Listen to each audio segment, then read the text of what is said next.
석가모니 부처님의 깨달음은 총 3번이 있었습니다. 첫 번째 깨달음은 6년 고행을 마치시면서 깨달은 깨달음이에요. 6년 고행을 마치시면서 깨달은 깨달음은 연기법이라고 하는 겁니다. 이 연기법을 불교에서는 삼법인이라고 표현을 하죠. 삼법인이라고 하는 것은 재행무상, 재법무와 열반적정이에요. 모든 것은 다 관계로서 존재한다. 실체라고 하는 건 존재하지 않는다. 라고 하는 얘기가 재법무화입니다.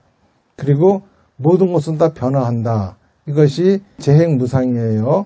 이 두 가지가 바로 진리다. 열반적정이란 말이죠. 이렇게 해가지고 연, 재법무화, 기, 재행무상, 법, 열반적정, 연기법인데 이거는 곧 모든 거는 다 인연으로서 일어났다가 사라진다 라고 하는 거예요. 그래서 원인이 있으면 결과가 있고 그리고 또 거기에 따른 연이 있고 인이 연을 만나서 결과가 나오고 이것이 바로 연기법에 대한 이야기입니다. 두 번째로 석가모니 부처님이 깨달으신 깨달음은 보리수 나무 밑에 앉으셔가지고 7일간 관하신 거죠. 12연기를 역으로 순으로 관했다고 합니다. 12연기의 제일 마지막은 무명이지요. 그러니까는 두 번째 깨달음은 무명에 대한 깨달음입니다. 석가모니 부처님이 만약에 연기법만 깨닫고서 돌아가셨다고 하면은 석가모니 부처님은 물리학자로서 끝나셨을 겁니다. 그런데 무명이라고 하는 것을 발견하셨죠. 무명이라고 하는 것은 뭐냐면은 우리들 살아있는 생물들 모두에게는 실제 상황을 왜곡시키는 기능이 있다 이겁니다. 마음이라고 하는 거에는 실제 상황을 왜곡시키는 기능이 있는데 이거를 무명이라고 부르는 거죠. 다시 말해서 불교에서 얘기하는 12처, 18계, 5원 이거는 뭘 얘기하는 거냐 하면은 외부 자극에 생물이 반응하는 메커니즘을 설명하고 있는 겁니다. 다시 말해서 눈, 귀, 코, 혀, 피부 등의 감각기관이 있죠. 감각기관이 외부로부터 감각을 받아들입니다. 그러면 그것이 인식기관이 마음으로 전달이 되어집니다. 그러면 마음이 그 받아들인 자극을 분석하고 판단해서 내가 지금 어떤 상황에 놓여 있는지 판단하게 되죠. 이 판단 사항을 우리가 생각이라고 합니다.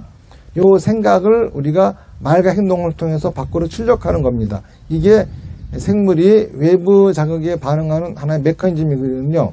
이거를 설명하고 있는 게 12처, 18계, 5원 이러한 교리 체계죠. 그런데 문제는 실제 상황은 하나밖에 없는데 거기서 들어오는 자극을 분석하고 판단한 결과물은 다 각기 다르다는 겁니다.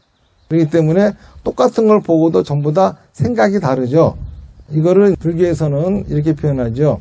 하늘에 달이 있는데 1000개의 강에도 달이 떠요. 그런데 1000개의 강에 뜬 달은 다 다르죠.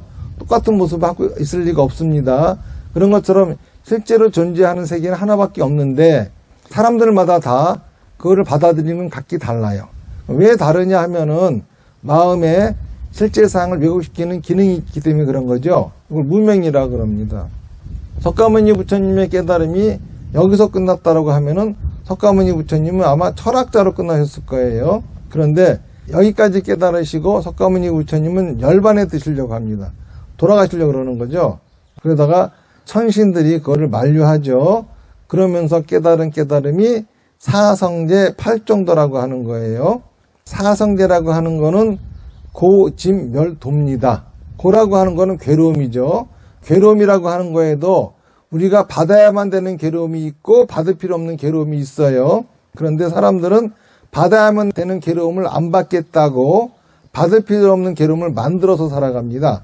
그런데 사실은 받아야 될 괴로움은 손톱에 때밖에 안 되는데 받을 필요 없는 괴로움은 수미산처럼 커요. 그렇게 만들어 놓고 중생들이 어리석게 살아가는 거죠. 그렇기 때문에 고성제 괴로움을 안다라고 하는 거는 받아야 될 괴로움과 받을 필요 없는 괴로움을 구분할 줄 알아야 되는 거예요.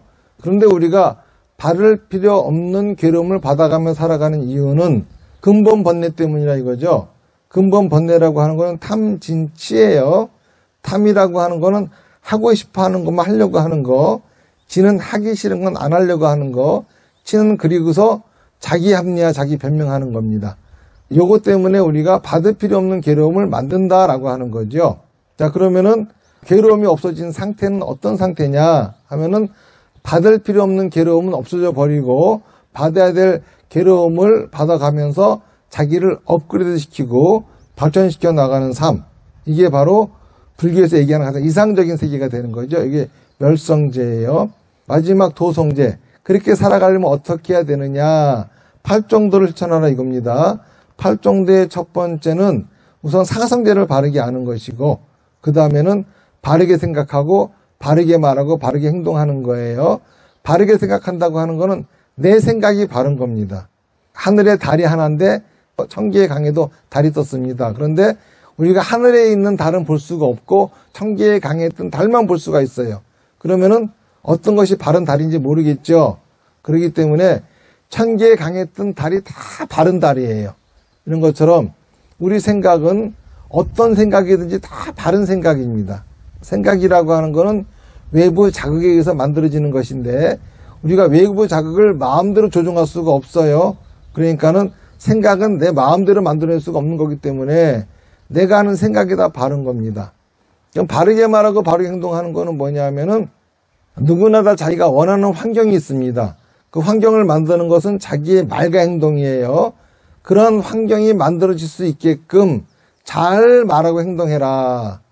이게 바르게 말하고 바르게 행동하는 거죠. 이 8정도를 중도의 가르침이라고 합니다. 쾌락도 아니고 고행도 아니고 고행은 뭐냐면은 자기 생각을 절대 말하고 행동하지 않는 게 고행이고요. 쾌락은 뭐냐면은 자기 생각을 그냥 싸고 다니는 겁니다. 생각대로 막 다 말하고 행동하고 다니는 거죠. 그게 아니라 중도라고 하는 거는 자기 생각을 잘 말하고 행동하는 겁니다.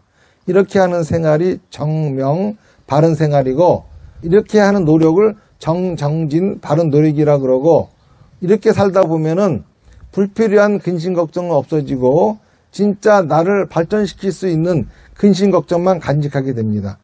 요거를 정염이라 그러고요.